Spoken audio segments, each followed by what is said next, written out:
नमक हरामों के लिए ज़मीन तंग होने लगी। जी हाँ, बिल्कुल। सिर्फ पाकिस्तान ही नहीं, दुनिया के कई ममालिक, बल्कि दुनिया के कई ममालिक नहीं, दुनिया के तकरीबन तमाम ममालिक अफ़गानों के हाथों तंग हैं। एक और मुल्क ने भी बड़ा ऐलान किया है। आमिर रज़ा से बात करते हैं। आमिर भाई, एक खबर सामने आई है कि एक और मुल्क है और बड़ा मुल्क है, वो भी अफ़गानों से तंग है। हमारे नाज़रीन को ज़रा बताइएगा। पहली बात तो ये है कि अफ़गान तालिबान से कौन तंग नहीं है, ये आपने बिल्कुल ठीक लफ्ज़ बोला था कि किसी एक मुल्क की बात करेंगे तो वो एक और कहानी होगी। लेकिन जिस बड़े मुल्क का आप कह रहे हैं उसका भी मैं जिक्र कर देता हूँ।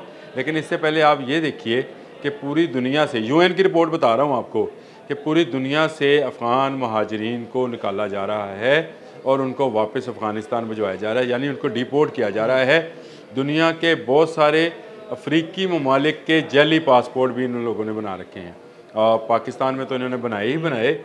एक दौर था जब इनको यहाँ पर इस तरह की आज़ादी हासिल थी और इस पर हम बहुत ज़बरदस्त कॉम्बिंग ऑपरेशन कर रहे हैं और इनकी शनाख्ती कार्ड जो है ब्लॉक भी कर रहे हैं और रोक भी रहे हैं।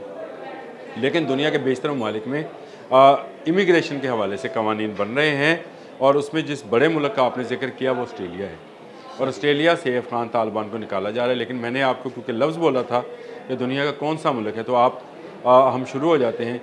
आपके ख़्याल से जो बरतानिया में नए इमिग्रेशन कवानीन बने हैं वो किन की वजह से बने हैं? वो इन्हीं की वजह से बने हैं। आप समझे, आप उन्होंने कहा कि हमारा क्राइम रेशो जो है वो इन इमिग्रेंट्स की वजह से, जो इनलीगल इमिग्रेंट्स है और वहाँ जाकर ये सियासी पनाह की दरख्वास्तें करते हैं, कहते हैं जी हमें तालिबान से ख़तरा है। असल में ये तालिबान के ही लोग हैं जो ये कहते हैं कि हमें तालिबान से ख़तरा है।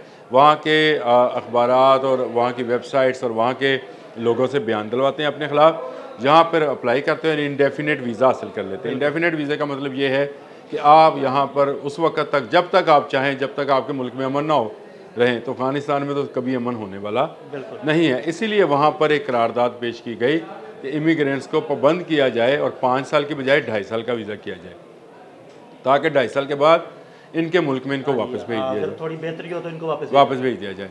इसके बाद आ जाए ईरान। ईरान से आपको पता है कि लाखों लोगों को सिर्फ इस बिना पर निकाला गया कि वहाँ पर ये जराइम में मुलव्वस थे, दहशतगर्दी में मुलव्वस थे और वहाँ मुख्तलिफ ग्रोहों के साथ आपसी लड़ाइयों में ये लोग मुलव्वस थे और इवन इसराइल के लिए बाकायदा जासूसी भी करते रहे। ये बात अब इनको ईरान से निकाला गया। ईरान के बाद आ जाए ताजिकिस्तान। तो ताजिक जो थे तालिबान, उनको ताजिकिस्तान से निकाला गया। ना सिर्फ ताजिकिस्तान से निकले बल्कि उसके बॉर्डर के साथ साथ से जो MRF है उसने उनको उससे भी आगे धकेल दिया और ये काबुल की तरफ चले गए।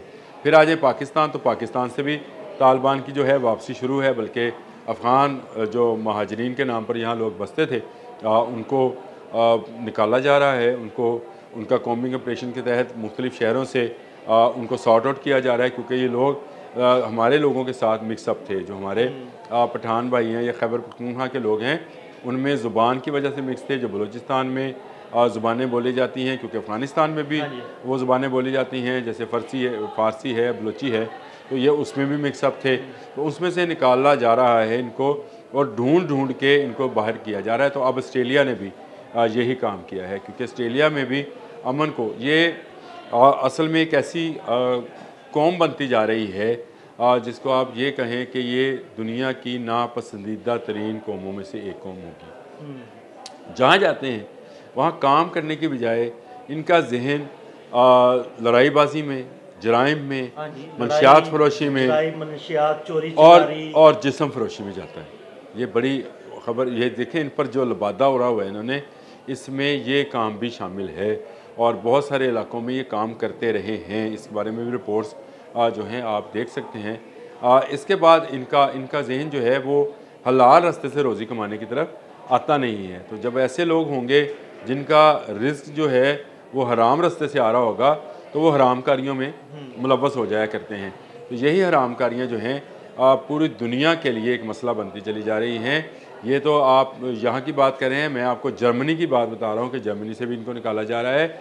इवन आमिर भाई मिडल ईस्ट में तो बड़ा मसला, इन्होंने बड़ा गन बचाया हुआ था वहाँ पे। मिडल ईस्ट में तो बेशुमार ऐसे लोगों को गिरफ्तार किया गया है। इस पर हमने एक मेरे ख्याल व्लॉग भी किया था, जो पाकिस्तानी शनाख्ती कार्ड और पासपोर्ट पर उन ममालिक में नौकरियाँ लिए बैठे थे, लेकिन उनको सॉर्ट आउट कर लिया गया। तो मेरा ख्याल है हुकूमत इस मामले में तो बड़ा ज़बरदस्त काम कर रही है कि जहाँ जहाँ अफ़गान हैं, जिनके पास शनाख्ती कार्ड और पासपोर्ट हैं उनको नादरा के ज़रिए और हमारे इदारों के ज़रिए जो है उनको सॉर्ट आउट किया जा रहा है और उनकी शनाख्ती कार्ड और पासपोर्ट जो हैं कैंसिल किए जा रहे हैं। ये एक पूरे नेटवर्क के तौर पर काम करते हैं। तो सिर्फ पाकिस्तान के लिए नहीं, दुनिया के तमाम ममालिक में। मैं आपको एक मज़े की एक चीज़ और बताऊँ, भारत क्योंकि आजकल तालिबान का बड़ा दोस्त बना हुआ है, भारत में भी ये रिपोर्ट्स हैं कि वहाँ पे तालिबान मंशियात फरोशी, असला फरोशी और दहशतगर्दी को सपोर्ट, बाकायदा अंडरवर्ल्ड जो है उसके साथ ताल्लुकात कायम कर लिए गए। अब ये बात देखें कि अगर ये वहाँ पे कब्ज़ा माफिया के साथ, मंशियात फरोशी के साथ और असला फरोशी के साथ मुंसलिक हैं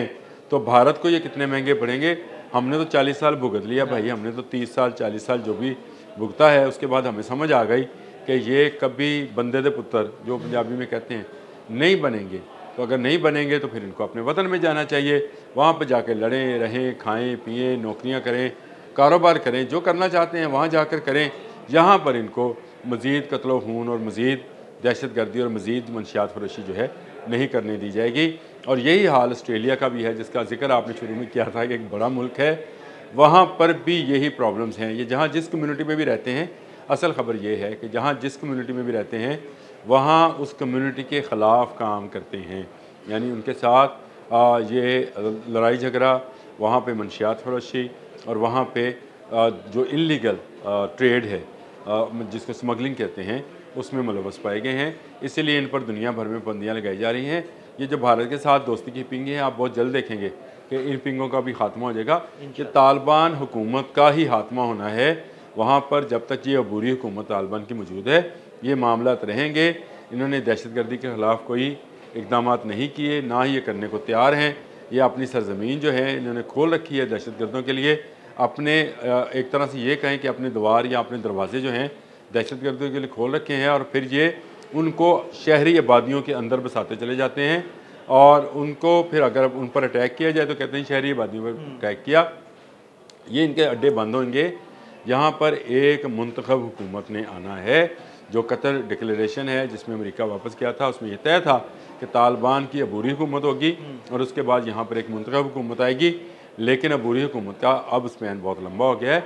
अब कतर पर भी, क्योंकि कतर उसमें गारंटर है, कतर पर भी दबाव आना शुरू हो गया है कि भाई आपकी यहाँ पे जो मुल्ला बरादर और बाकी लोग ठहरे हुए हैं उनसे कहें, जो तालिबान का वहाँ ऑफिस बना हुआ है उनसे कहें कि अब आप कब इलेक्शन कराने जा रहे हैं, क्योंकि बड़ी तादाद में लोग अफ़गानियों को अपने अपने ममालिक से निकाल रहे हैं।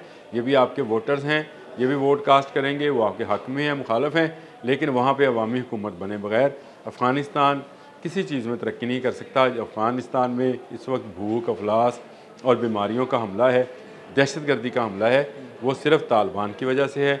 आज तालिबान अपना रवैया बदलें तो अफ़गानिस्तान के हालात बदल जाएंगे। बहुत शुक्रिया अनूप भाई जी। बिल्कुल आमिर रज़ा ने बड़ी तफसील के साथ आपको ये बताया कि दुनिया भर में तमाम ममालिक तकरीबन अफ़गान तालिबान से और अफ़गान मुहाजिरीन के हाथों तंग हैं, जो वहाँ पर जाकर जुराइम, मनशियात और चोरी डकैती में मुलव्वस होते हैं। अदील अहमद और आमिर रज़ा को इजाज़त दीजिएगा। अल्लाह हाफ़िज़।